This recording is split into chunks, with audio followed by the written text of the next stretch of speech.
Hello दोस्तों, welcome back on my YouTube channel. दोस्तों, part की स्टार्टिंग वहीं से होती है जहां प्रीवियस पार्ट की एंडिंग हुई थी। नुआन चूजैन को लेकर वकील के पास आती है और कहती है कि क्या अब मेरी मॉम के जितने भी शेयर हैं वो मेरे नाम पे ट्रांसफ़र हो सकते हैं। तो वकील कहता है अभी नहीं, क्योंकि तुम्हारी मॉम के विल के हिसाब से तुम्हारी शादी होने के बाद कहीं तुम्हारा हस्बैंड तुम्हें धोखा ना दे दे, इसलिए उन्होंने अपनी विल में ये भी शामिल किया है कि जब तुम्हारा बेबी हो जाएगा तभी तुम्हें सारे शेयर्स मिलेंगे। अब नुआन को घर पर दिखाया जाता है जो बात ले रही होती है, लेकिन वो वकील की बात को सोचकर काफ़ी ज़्यादा टेंशन में लग रही थी। वहीं दूसरी तरफ हमें जोंगशिंग को दिखाया जाता है जो नुआन की मॉम के रूम में जाता है और वहाँ पर जाकर कुछ डॉक्यूमेंट्स को ढूंढने लगता है। फिर अचानक उसकी नज़र नुआन के मॉम के मेमोरियल प्लेट पर पड़ती है, जिसे देखकर जोंगशिंग अपने पास्ट के बारे में सोचने लगता है। और हमें यहाँ पर एक छोटा सा फ्लैशबैक दिखाया जाता है कि जोंगशिंग के डैड के फेस पर किसी ने तेजाब डालकर उन्हें मार डाला और जोंगशिंग को शक नुआन की मॉम पर होता है। अब उसके बाद सीन चेंज होता है। नुआन बात लेने के बाद आज बहुत ही अच्छे से रेडी हो रही होती है और वो काफ़ी खूबसूरत भी लग रही होती है। उसके बाद वो जोंगशिंग को कॉल करती है और कहती है कि उसे उससे इम्पोर्टेंट बातें करनी है। जोंगशिंग अपने रूम से निकलकर सीधा नुआन के पास पहुंचता है तो वो देखता है कि आज वो बहुत ही ज़्यादा ब्यूटीफुल लग रही है और वो अपने हाथ में वाइन का ग्लास लेकर बैठी है। वो उसके पास जाता है और कहता है कि तुमने ड्रिंक किया है। नुआन हाँ बोलती है। अब जोंगशिंग नुआन के हाथ से वाइन का ग्लास लेकर नीचे रख देता है और कहता है कि अब और ज़्यादा ड्रिंक करने की ज़रूरत नहीं है, तुम काफ़ी ज़्यादा ड्रंक हो चुकी हो। अब नुआन उससे कहती है मेरी लाइफ में इतनी ज़्यादा प्रॉब्लम्स हैं कि मुझे सुकून ही नहीं है, बट मेरी पूरी फैमिली में तुम ही एक ऐसे मेंबर हो जिस पर मैं पूरी तरह से आँख बंद करके भरोसा कर सकती हूँ। उसके बाद वो जाकर उसे किस कर लेती है, क्योंकि जोंगशिंग भी नुआन से बहुत प्यार करता है, इसलिए वो खुद को रोक नहीं पाता और उसके साथ इंटीमेट हो जाता है। अब यहाँ पर नुआन नशे में इतनी ज़्यादा होती है कि वो बोल देती है कि उसे सिर्फ उससे एक बेबी चाहिए, क्योंकि वो अपनी मॉम के शेयर्स को अपने नाम पर ट्रांसफ़र करना चाहती है। अब जब ये बात जोंगशिंग सुनता है कि वो सिर्फ बेबी के लिए ये सब कुछ कर रही है, तो वो नुआन से दूर हट जाता है और कहता है कि तुम अपने रिवेंज के बीच में एक इनोसेंट बेबी को लाकर गलत कर रही हो। और वहाँ से जाने से पहले वो उसे अपनी शर्ट पहना देता है। उसके बाद कहता है कि अगर तुम ये सब कुछ रिवेंज में करना चाहती हो तो आइंदा मेरे करीब मत आना। वो कहती है कि मैं कुछ गलत नहीं करना चाहती हूँ, जैसे ही मुझे पैसे मिल जाएंगे मैं तुम्हें तुम्हारा हिस्सा दे दूंगी। अब जोंगशिंग गुस्से में वहाँ से जा रहा होता है, लेकिन तभी रैन उसे अपने पास बुलाती है और कहती है कि मैं समझ चुकी हूँ कि तुम कौन हो। अब्रॉड में मैंने नुआन को मारने के लिए जिस गैंग को पैसे दिए थे, तुम्हारी फ़ोटो उसी गैंग लीडर के साथ है। इसका मतलब तुम उसी के बंदे हो। लेकिन ये बात नुआन नहीं जानती और मैं उसे ये सब कुछ बता दूंगी, फिर तो वो तुम्हें खुद ही इस घर से धक्के मार के निकाल देगी। आखिर तुमने नुआन ने कितने पैसे दिए हैं उसका हस्बैंड बनने के लिए? मैं तुम्हें डबल पैसे दे सकती हूँ। लेकिन तभी जोंगशिंग उसका गला पकड़ लेता है और कहता है मुझे तुम्हारे पैसों में कोई इंटरेस्ट नहीं है, और रही बात नुआन की तो तुम जाकर उसे सब कुछ सच सच बता सकती हो, मुझे कोई डर नहीं है। लेकिन फिर मैं भी पुलिस को तुम्हारे और तुम्हारे डैड के बारे में सब कुछ सच सच बता दूंगा और उसके बाद हम तीनों मिलकर साथ जेल चलेंगे। अब जोंगशिंग वहाँ से निकलकर सीधा नुआन के रूम में आता है। नुआन सो रही होती है। वो उसकी तरफ बहुत ही प्यार से देख रहा होता है कि सच में जोंगशिंग नुआन को मारने के लिए आया था या फिर वो उसे सच में लाइक करने लगता है। वो उसे देखते देखते सो जाता है। अब जब जोंगशिंग की आंखें सुबह में खुलती हैं तो वो देखता है कि नुआन तो अपने बेड पर है ही नहीं। फिर वो नुआन का मैसेज अपने मोबाइल में देखता है जिसने उसे सेंड किया था कि वो सुबह सुबह आज कंपनी जल्दी जा रही है, क्योंकि ये उसका डे 1 है। अब नुआन को दिखाया जाता है जो कि बहुत दिनों बाद अपनी कंपनी में आज पहुंची थी। कंपनी में नुआन की मुलाकात सबसे पहले उसके असिस्टेंट जॉली से होती है, जो उसे देखकर काफ़ी शॉक्ड हो जाती है। अब नुआन उससे उसका फ़ोन लेती है और सीधा कॉल कट कर देती है और कहती है तुम ये कॉफ़ी लेकर कहाँ जा रही हो? वो कहती है कि आपके ना होने पर रैन ने हमें बहुत परेशान किया और ये कॉफ़ी भी मैं उसी के लिए लेकर जा रही हूँ। तो नुआन उससे कहती है तो तुमने कोई एक्शन क्यों नहीं लिया? अब आओ मेरे साथ, आज तुम एक्शन ले ही लेना। अब जॉली उसके साथ जाती है। अब यहाँ पर रैन जो है वो अपने नेल्स को ठीक कर रही होती है, लेकिन साथ ही वो चिल्लाती है कि वो अब तक जॉली पहुँची क्यों नहीं मेरी कॉफ़ी लेकर। लेकिन तभी नुआन की एंट्री होती है। नुआन उससे कहती है अब यहाँ पर कोई भी पर्सन तुम्हारे लिए काम नहीं करेगा, क्योंकि तुमने और तुम्हारे डैड ने मिलकर कंपनी का दिवाला निकालने में कोई कसर नहीं छोड़ा है और अब तुम्हें इस कंपनी को अलविदा कहना पड़ेगा। वो कहती है अगर मैं इस कंपनी को छोड़कर ना जाऊँ तो तुम क्या कर लोगी नुआन? नुआन जो है उसे उसी की चेयर से घसीटते हुए सीधा एलिवेटर तक ले जाती है और कहती है कि मैं जो कर सकती हूँ वो तुम भी नहीं जानती हो, और सीधा उसे एलिवेटर पर बिठाकर नीचे भेज देती है। उसके बाद वो जॉली से कहती है कि अब हमें न्यू स्टाफ की ज़रूरत है, इसलिए तुम जितने भी लोगों की सीवी जमा कर सकती हो करो। अब जॉली जो है सीवी जमा कर रही होती है, लेकिन तभी यहाँ पर जोंगशिंग नुआन से मिलने पहुँच जाता है। जॉली उसे नहीं पहचानती तो जोंगशिंग उसे अपना आईडी कार्ड देता है और कहता है कि मैं उसका पर्सनल असिस्टेंट हूँ।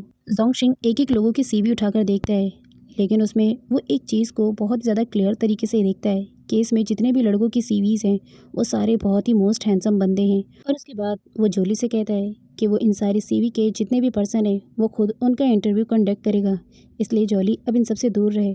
जॉली पर्सनल असिस्टेंट की वजह से कुछ नहीं बोलती। अब यहाँ पर जोंगशिंग जो है वो नुआन पर शक कर रहा होता है कि कहीं ऐसा तो नहीं कि बेबी पाने के लिए वो अब किसी नए बॉयफ्रेंड की तलाश में है। अब हमें नुआन को दिखाया जाता है। नुआन ने 3 लड़कों को इंटरव्यू लेने के बाद सेलेक्ट कर लिया था, लेकिन तभी वहाँ पर हीरो की एंट्री की तरह जोंगशिंग आता है और जोंगशिंग उन तीनों बंदों को देखकर ये कहता है कि इन तीनों बंदों का इंटरव्यू मैं वापस से लूँगा। और उसके थोड़ी देर बाद वो उन लोगों में एक एक करके नुक्स निकालने लगता है और कहता है कि ये तीनों इस कंपनी के काबिल ही नहीं है, क्योंकि इनमें वो चीज़ है ही नहीं जो तुम्हें चाहिए। ये लोग ना ही इस कैटेगरी में फिट बैठते हैं कि ये तुम्हारी कंपनी में वर्क करें। और उसके बाद उन तीनों को एक एक करके वो डिस्क्वालीफाई कर देता है। नुआन गुस्से से कहती है, ये तुम क्या कर रहे हो? मैं इस कंपनी को लेकर बहुत सीरियस हूँ।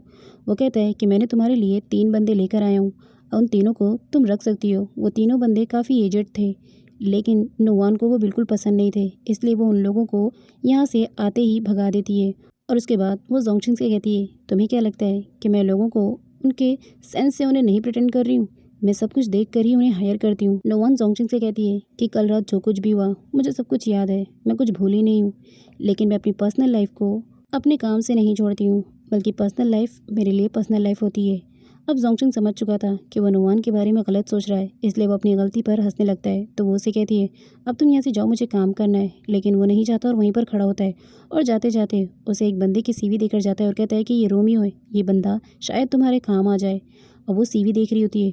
दूसरी तरफ जब जोंगशिंग बाहर निकलता है तो वो रोमियो नाम का बंदा वहीं पर होता है, जो कि जोंगशिंग को देखकर ये कहता है, बॉस आप आ गए, आपसे मिलकर तो बहुत ही दिन हो गए। मुझे लगा था एब्रॉड वाले वर्क में आप मर आ गए हो, लेकिन आप तो जिंदा हो और सही सलामत हो।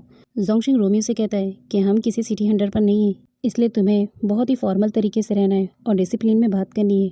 तो वो बॉस से कहता है, ठीक है बॉस, मैं सब कुछ समझ गया। उसके बाद रोमियो जोंगशिंग से कहता है कि सर, आपने दुश्मन की बेटी से शादी भी कर ली और उसके बाद फिर मुझे भी इस कंपनी में ले आया।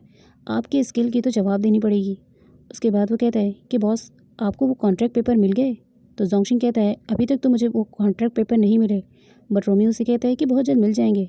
लेकिन गैंग के लीडर जैंग आपको ढूंढ रहा है, क्योंकि आपने अभी तक नुआन को नहीं मारा है और नुआन को न मारने की वजह से बॉस का बहुत ज़्यादा नुकसान हो चुका है, इसलिए आप ज़रा सावधान रहिएगा। रोमियो के जाने के बाद जोंगशिंग को नुआन का कॉल आता है और वो उससे कहती है कि मैं एलिवेटर में हूँ और तुमसे मिलना चाहती हूँ।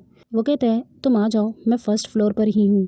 अब जोंगशिंग नुआन का वेट कर रहा होता है, लेकिन तभी मास्क लगाकर एक बंदा पीछे से उसे नाइफ लेकर कहता है कि देखो, बॉस तुमसे मिलना चाहते हैं और अगर तुम्हें अपनी जान प्यारी है तो चुपचाप मेरे साथ चलो। अब जोंगशिंग जो है वो नुआन की जान खतरे में नहीं डालना चाहता था, इसलिए वो अपने मोबाइल को स्विच ऑफ कर देता है और उसके बाद उस बंदे के साथ चला जाता है। अब जब वो एलिवेटर से निकल कर आती तो देखती है कि मुझे यहीं पर तो बुलाया था मिलने के लिए, अब वो कहाँ गया। वो उसका जीपीएस ट्रैक करती है, बट मोबाइल स्विच ऑफ होने की वजह से उसका जीपीएस ट्रैक नहीं हो पाता है। अब नुआन काफ़ी परेशान हो जाती है कि आखिर जोंगशिंग चला कहाँ गया और अगर वो कहीं गया है तो उसका जीपीएस ट्रैक क्यों नहीं आ रहा है। तो वो जॉली से कहती है कि उसे पूरा सीसीटीवी फुटेज देखना है।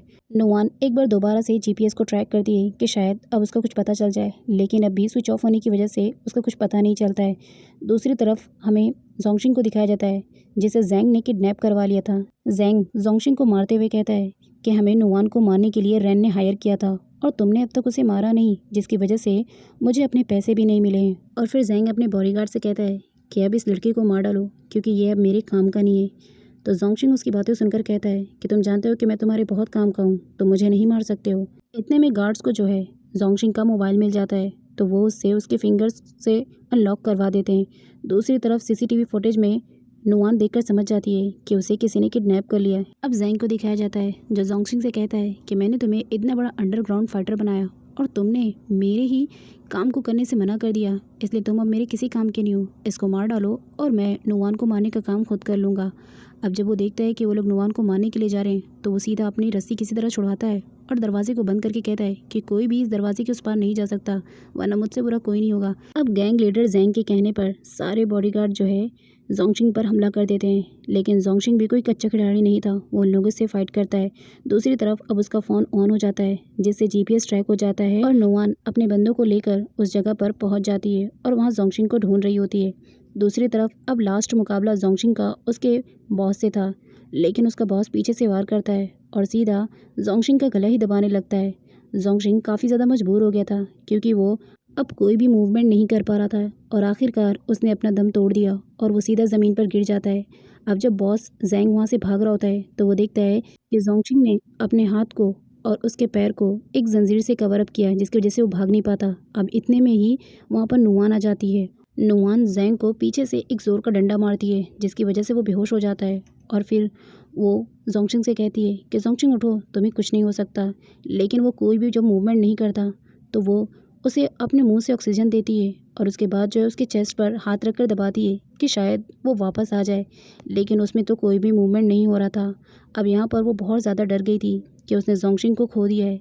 और अब आगे क्या होगा जानने के लिए चैनल को सब्सक्राइब कीजिए एंड वीडियो को लाइक।